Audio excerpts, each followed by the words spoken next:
रामचरितमानस का एक चौपाई है, ढोल गवार शूद्र पशु नारी, ये सब ताड़न के अधिकारी। ताड़न का मतलब होता है ध्यान रखना।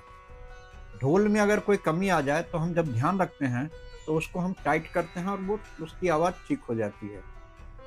ठीक इसी प्रकार से गवार शूद्र, तुलसीदास जी इसमें आध्यात्मिक बात कह रहे हैं, तो उनका मतलब ये हुआ, गवार का मतलब यहाँ अज्ञानी है और शुद्धता उसकी ये है कि उसने देह से लगाव लगा रखा है।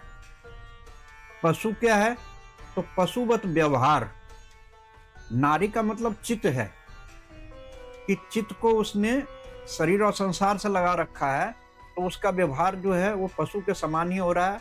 उसका खाना पीना, सोने में ही जीवन व्यतीत हो रहा है, मैथुन में ही जीवन व्यतीत हो रहा है, जिससे उसका आत्म कल्याण के लिए आया था और फंस गया शरीर और संसार में।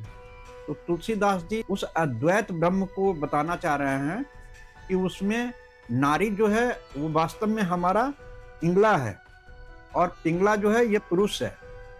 तो बुद्धि इधर है सूर्य नाड़ी और ये है चंद्र नाड़ी। ये स्त्री इसको बोला गया है और ये है पुरुष।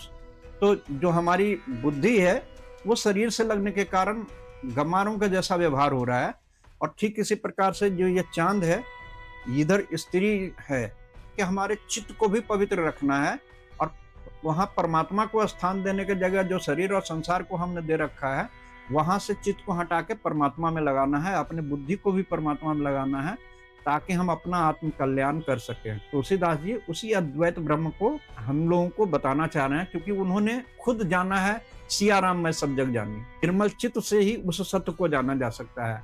बहुत बहुत धन्यवाद।